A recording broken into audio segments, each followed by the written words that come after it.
Good afternoon. We start the debate HR for the regions, what and how should be taught at a time of change. My name is Alexey, Komissarov. I am acting as a moderator of this session. Let me introduce the panelists first. Artem Zdunov, acting head of Mordovia at interim. Sergey Vorobiev, president and the founder of the Howell company, as well as a professor of the RANEPA Higher School of Public Management. Mr. Nazarov, Prime Minister of Bashkortostan, and Mikhail Razvozhayev, Governor of Sevastopol, the city of Sevastopol, who will be with us online. Today the talk is rife about the fact that the world is undergoing a major change and the new requirements to the employees and the working conditions come to the fore. There's a great deal of new goals in training and teaching and education, and that is quite a conservative field, trailing the change, lagging behind. But today we'll talk what workers and human resources will be needed for the regions of this country. We'll start the talk with Mr. Razvozhayev. I hope you can see and hear us well and clear. We can see you quite well. Thank you for being with us online. My question to you would be, well, actually, the regional authorities look into the personnel training.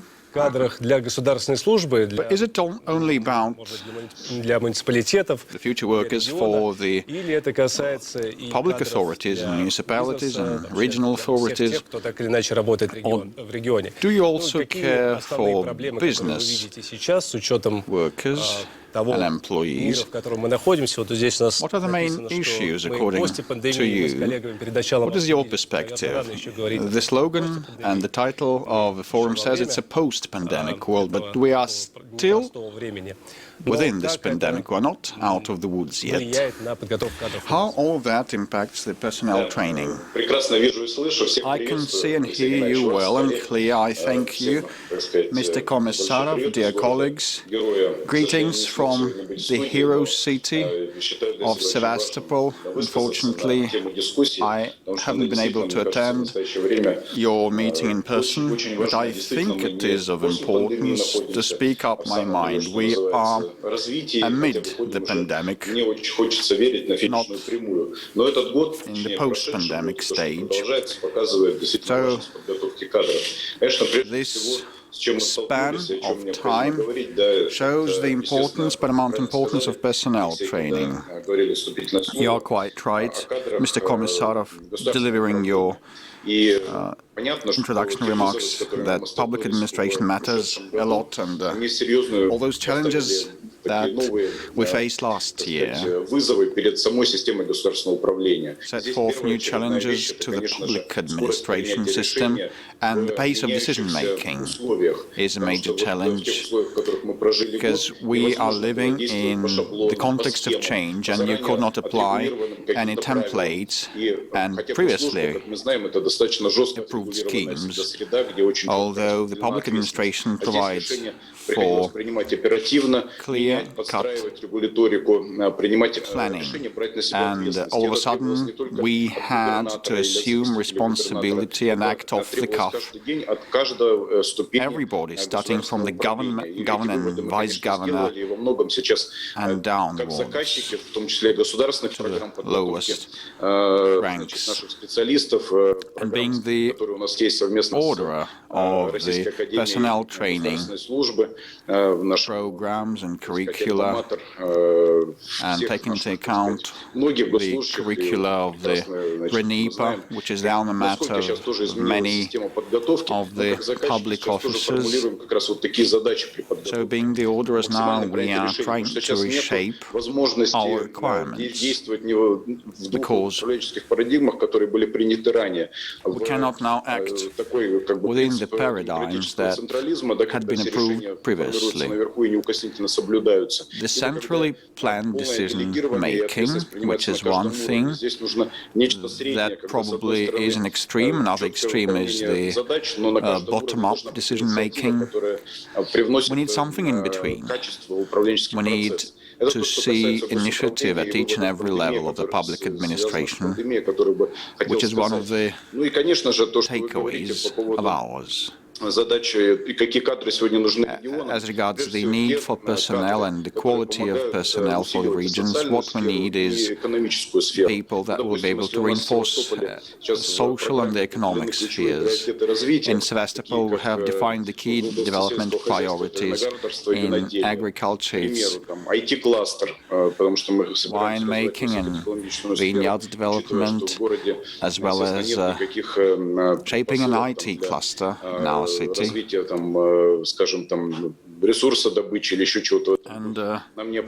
we also need to go digital and develop our IT sector, because we don't have any mineral reserves. Another priority is the fishery cluster, as we are a coastline city, and definitely we are translating that to the Sevastopol public administration university. With respect to the wine growing and winemaking, we have a priority project, and we train personnel in this sector, and all the professions are embraced by us to match the order of the regional authorities for the sake of the regional economy and its development. We have been shaping our own requirements to future human resources and future professionals.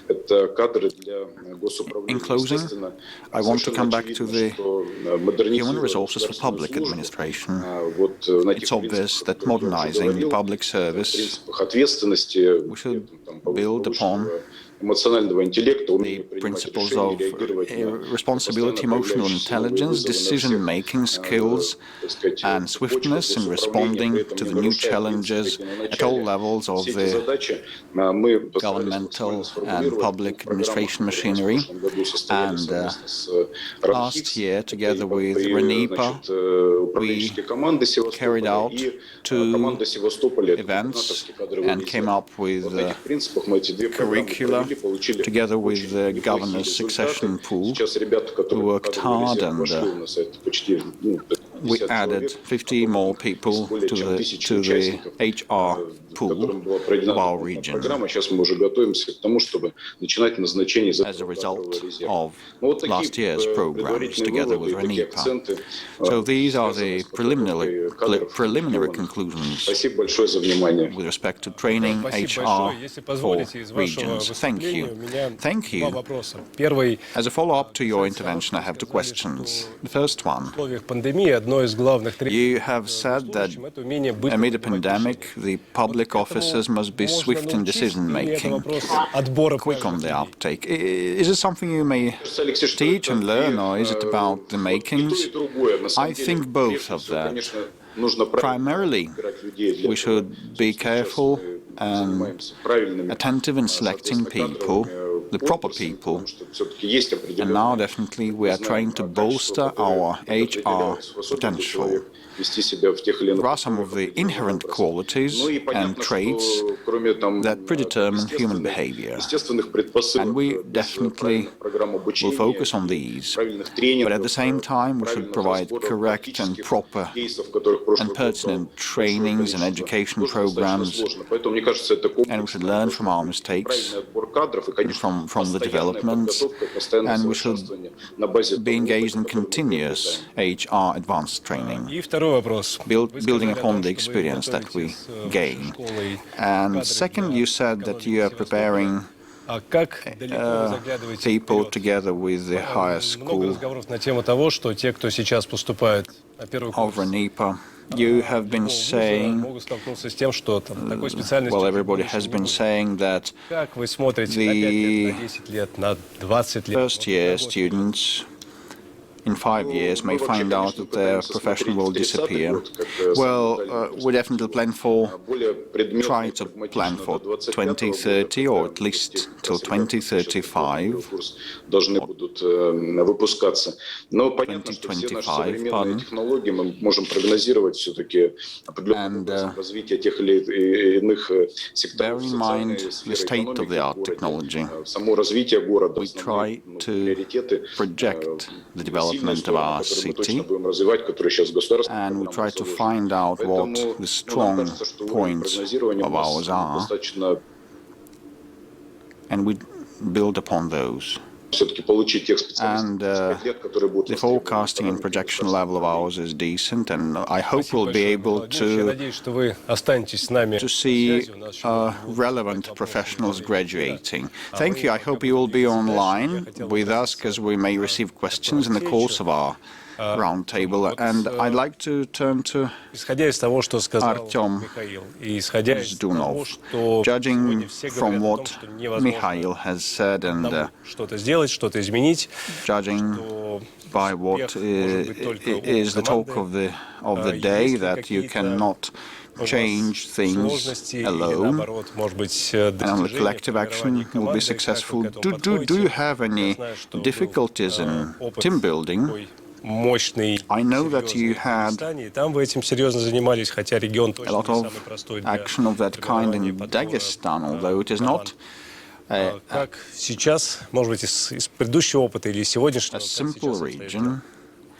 So what is your current status on that? Thank you. It is an interesting question. I know that everybody has been facing that. Team means confidence, and that takes time to build and develop. Some people are swift to join the team and become a full member. Others take longer. It all depends on the circumstances, and Mikhail has noted that of late we have seen an acceleration. And the teams, the project teams, should be set up quicker. We do have difficulties and challenges. Well, all those centrifugal forces, centripetal rather forces that shape around Moscow and St. Pete, they attract lots of human resources from the province, from the regions. But the regions should maintain the high level of their team quality. And definitely the public authorities should also maintain a proper level of quality. And I'd like those education programs when we mix up federal, regional and municipal public administrators and officers, when we commingle them all together and add business community representatives. This would be a breeding ground for new champions. And this is, I think, the most efficient approach. How to shape new teams? It's about labor market supply and demand, I think. Today, we can see a lot of demand for professionals that know the second thing about health care and medications supply and market specialists, marketing professionals, and oversight of marketing also matters a lot. So we definitely should match these needs. Besides, I must say that today we don't require many years of track record in management or administration. And let me name specific people. We have the World of Flowers company in Mordovia, headed by Mr. Boldarev, Alexander Boldarev, for more than 15 years. And he was a graduate in the city economy major. And now he has been doing a specialist business, a narrow niche one. So, and you asked whether we should forecast relevant professions in 10 or 15 years. Well, we cannot fully project that. Let me give another example. A poultry breeding company headed by a former countryside history teacher who has been able to get elected as a regional lawmaker, and he has been able to retrain himself and acquire and obtain new skills. There is definitely some deficit in high-quality personnel. We can eliminate it by being in close contact with organizations and companies and scouting for professionals. In Dagestan and Mordovia, there is unemployment. At the same time, there is huge demand for jobs. But at the same time, major big enterprises face HR shortages. They lack professionals. One of the enterprises of ours turns out anti-COVID products, and they are in want of more than 100 people to add to their payroll, and future workers must be incentivized to join this or that organization. Same refers to the agricultural processing companies. To attract people to come and work 20 kilometers away from their home, you should add some additional perks. So, on the one hand, we have unemployment. On the other hand, many of the companies lack high-skilled and proper personnel. Another point that we should handle at the governmental, at the federal level, is as follows: with the outflow of the migrants that used to work in construction, we may face challenges in the sector. Just look at the professions occupied by the migrants. Those were probably military professionals related to the warfare, and now we probably should retrain our own workers, our own servicemen, so that they apply themselves in the civil sector. In the Republic of Mordovia, we will reconsider the vocational and secondary education programs.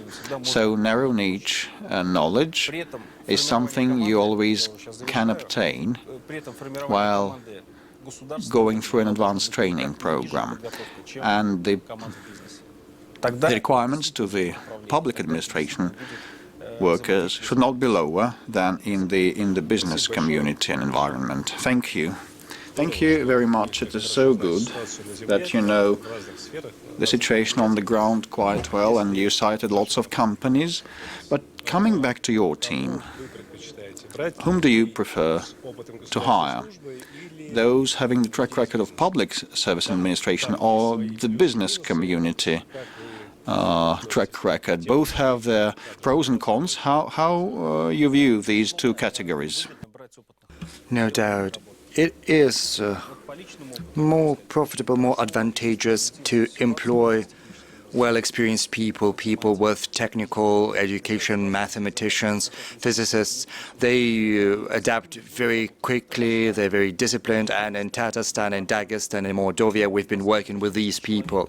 But truth be told, if a person is educated properly, if he is good at what he does, then it's gonna be fine, because management is more of an art than a science, and for thousands of years the underlying principles remain the same. So the most important thing about a team is trust and swift decision-making, and in that sense Mikhail is absolutely apt at saying that. At the very beginning you mentioned medics, doctors, so would you employ as the head of a healthcare system a wonderful doctor? Or maybe you can be a very good doctor, be very well versed in medicine and be able to cure people and still be incapable of managing the whole of the healthcare system, because there are many issues there that are not directly related to medicine purely. There are things related to HR, managing people. Certainly, who we need at this post is a specialist in the organizational field. But our healthcare minister is a practicing surgeon, but of course managerial skills are of the utmost importance in this position. Thank you. Sergey, a question goes to you. I asked Mikhail about how exactly these people are to be dealt with, who are swift decision makers. Are they to be brought up and reared, or are they to be found and employed? You've got a very big experience in building regional teams. So can you prepare a person that is going to be snatched away by heads of regions in your team building exercises? Well, as Winnie the Pooh said, both things. Yes, there are people who simply won't make a decision, whatever you do. Selection as the basis of evolution is of the utmost importance. First, you've got to do the selection. And then in sports, whoever is selected, you still have to train, and the training has to be conducted properly. So first the selection and then the training. So a huge thank you to the Academy of Strategic Initiatives. I think it's going to be the 6th year in a row that we've been working with regional teams. And these are my favorite pupils. I'm not afraid to say that. I've always said that the public service is the ideal place to do some exploits, do something heroic. But regional public service is even better than that in that regard. You know that, of course, governors are powerful, but still there are municipalities with many powers, and there are federal representatives, and they all have to learn how to play together. And leadership and management always have to be put into a context, not just what you teach, but also how. And the questions have been piling up for tens of years, but the COVID-19 has changed all of that. So, you know this K-shape graph. During a crisis, those who know how to work properly go upwards, and the rest go down. And this process has only been accelerated by the COVID pandemic, because everything is engulfed by uncertainty.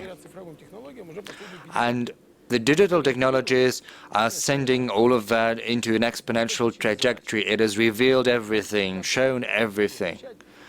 Consultants like to simplify. That is why we've come up with a matrix of difficulty and pace. The pace has ticked up because of the uncertainty, the pace of the task you've got to address. Their number has grown as well per unit of time. As a former physicist, thank you for the compliment. I've been thinking about that. What is the criterion of difficulty? A difficult task is a task you cannot solve on your own. And once it happens, you've got to rely on your team. And what does this team consist of? Of everyone. And it's not just horizontal cooperation, no. it's vertical, horizontal, it's in every dimension. If you don't know how to address a task, you've got to put everyone together. And this is the core skill, how to bring together a team that is going to play along, that is going to play together and help you overcome a difficult task. And this is the evolutionary path we've been pursuing over the last 6 years, and it's been great. So, if the new norm is that all tasks are difficult, and if they are becoming increasingly difficult, what are we to do? I was taught at school that if you don't know how to solve difficult tasks, well, you'll have to do some menial labor, as my teacher used to tell me at school. But right now the thing is, all tasks are difficult, and you always have to come up against them, and you also have to learn team spirit. And also working in a team is the best way to learn further. And who wins now? The current strategy is that he who learns the fastest wins the most. And this is the imperative. The nature has shown it to us. And that is what we have to teach once again. Building a team, we have to do that at the highest level and at all other levels of leadership. And we've got to involve as many people as possible so that they would disseminate this practice further. So first, dozens of people and then hundreds of people. Yes, of course, so far our teams are small so far, but we've got to reach this critical mass, like hundreds of people. And digital technologies are a boon because they help us work online, and if you work online, you can learn online too. And you can reach a never wider audience. And I call this the R&D regime, the regime of research and development. As Socrates used to say, well, the only thing I know is that I know little, and this is the motivating thing behind everything we do. We've got to learn as much as we know. Yes, any experience, any experiment implies errors, and our system is not that,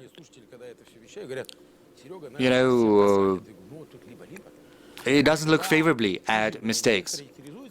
Yes, that is a very good question. But the R&D regime requires and implies a shift of paradigm. So mistake is no longer a foe, an adversary. It's a new norm of life. But of course, it's better if you can learn from your mistakes and make sure that you don't repeat the same ones again. But mistakes are okay.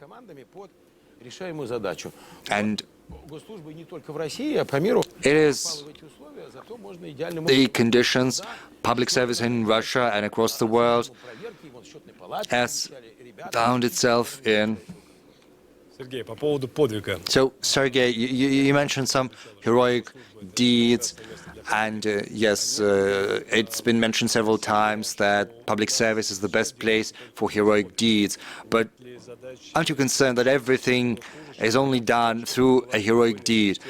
Is there a task to teach public servants to work routinely, like normally, so that they don't have to mobilize all of a sudden when the deadline approaches, so that they don't have to do heroic deeds all the time to accomplish? Yes, thank you very much for pointing this out. Yes, maybe I exaggerate a little bit.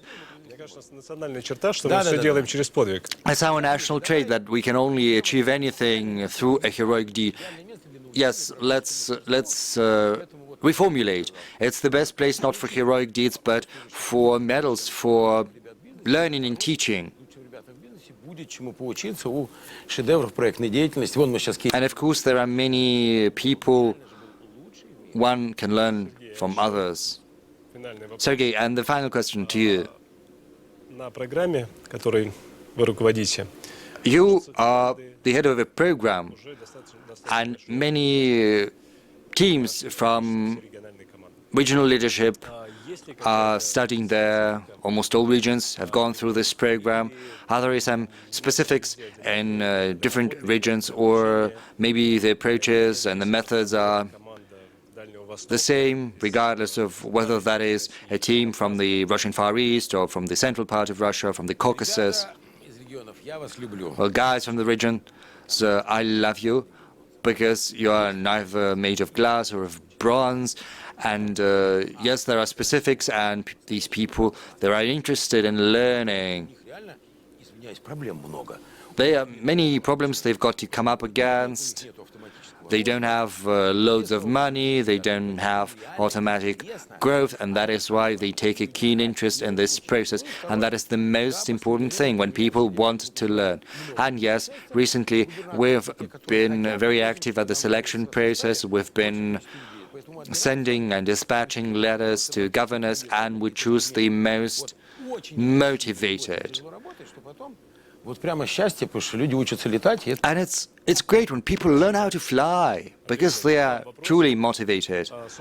Andrei Gennadievich, a question to you. It's the same. How do you cope with team building, with building a managerial, a leadership team in your region? And a sort of a sub-question, who do you prefer? Do you prefer more experienced specialists or maybe younger people? Because there is a trend towards employing increasingly young people, and unfortunately we see that people who are lacking experience, they make more mistakes. But they, however, have fresh opinions, a new look. Those who are more experienced don't make as many mistakes, but they're not as progressive, not as willing to engage in experiments. So what is the approach you espouse? Thank you, Mr. Komissarov. Well, to start with your sub-question, I think it's formulated great. If you prepare a person or a public servant in a traditional manner for a very long time to make sure he or she becomes a mature manager, then during these 2 decades or so, this person loses creativity, initiative, and other things that allow us to arrive at a very good result, because he knows where the red lines are. He knows that initiative can be punishable sometimes, and it stays within the box. Whereas, if young people arrive at managerial positions from early on, they still manage to retain some creativity and this fresh mindset that is required to arrive at good solutions and accomplish goals. So a real team has to consist of both groups of people. They should be experts, and there are also people who are designed to show initiative and creativity, and there should be no imbalance. Due to the nature of my activities, I had to move from one from one city or town to another, and I also had to build a new team. And I built a team engaging more experienced experts who know the territory, the city. And at the same time, and this especially relates to Moscow, to our capital, it means that these people reserve a certain part of their time for work, whereas people who you bring from the region, they devote ever more time to work. They have no time for the opera, for the theater. They devote themselves fully to their career, to work. And they are willing to work a lot, to show initiative, to show creativity. And this also relates to experts, to new people who come. So when we built a team in Bashkortostan. We decided to revisit the old tool which we used to have. We had a system for strategic research, and there was an open competition to get there, and we had both experts getting in who are well-versed in their fields, and we also had people who were full of initiative and enthusiasm. And building these two elements and bringing them together helped us create a team which, on the one hand, accomplishes the goals, on the other hand, comes up with creative ideas and solutions.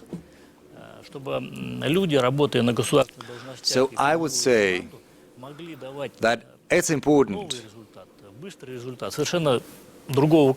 to have a team that can work in a new paradigm, and both knowledge is required on the one hand and initiative on the other. And this two-fold approach is very good at building teams. We know talented commanders in the armed forces who managed to make it to the top brass in a couple of years during a war. Of course, only talented ones managed to become truly great war commanders. So only talented made it to the top, and that's what we see too in our selection process. So we have many promising candidates, but some are more talented than the others, and they grow faster. And what about the pandemic? Do you think the pandemic is like the war, and it reveals the worst qualities and the best qualities like the war does? You know, we built 2 hospitals for treating infections. How much does it take to build a good hospital? Like a year for planning and another to build. We built 2 hospitals this time. It took us 52 days to build one, and the other 50 days. It seems impossible, but people built those hospitals, and several thousand patients have already been treated at those hospitals. Aren't you concerned that what we discussed with Sergey is going to become the reality? You built it, maybe they're good, but some time will pass, and procedures maybe have been broken, and you're going to be reproached for that in several years. Yes, I wanted to touch upon that too. A heroic deed in public service is very dangerous, because if it's done with violations, with mistakes, the punishment will come and the price is going to be very high. So public service is no place for heroic deeds. You've got to work properly, you've got to accomplish the result without making a mistake. So it's a very delicate path, very difficult one to follow, but that is what you can do if you have the right team, if you've got well-versed public servants who know where the red lines are, and on the other hand, when you have people full of initiative, they're young, but yet they are also well-versed. That's what we managed to do, and that's how we managed to build those 2 hospitals. We ran the same processes in parallel.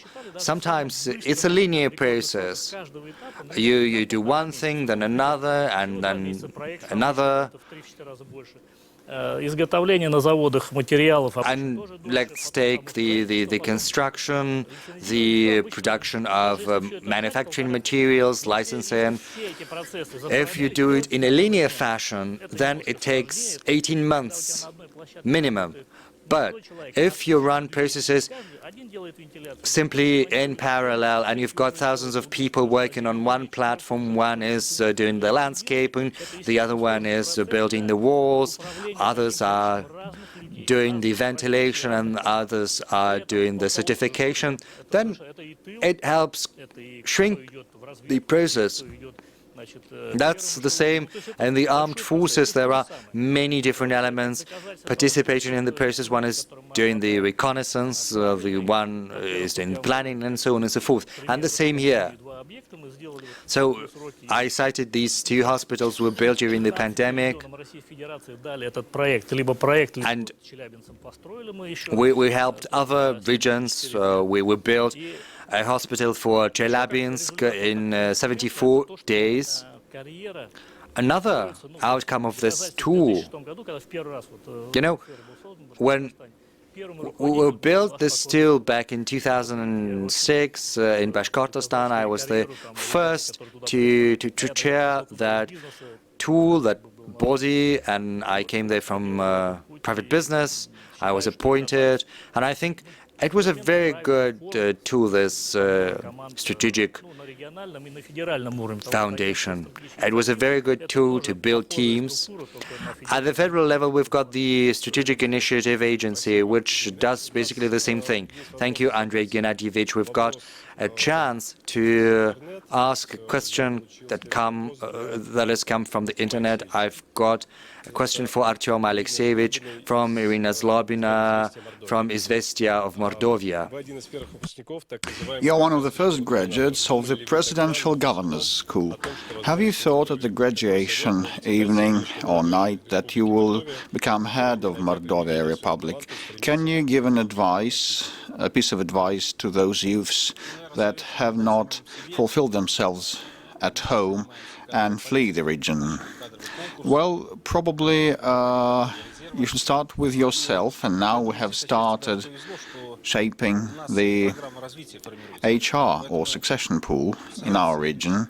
So my advice would be as follows. Please partake in that contest to fill in the positions in the HR pool and acquire specific competences, and look what goals are our priority, and we'll work together with you.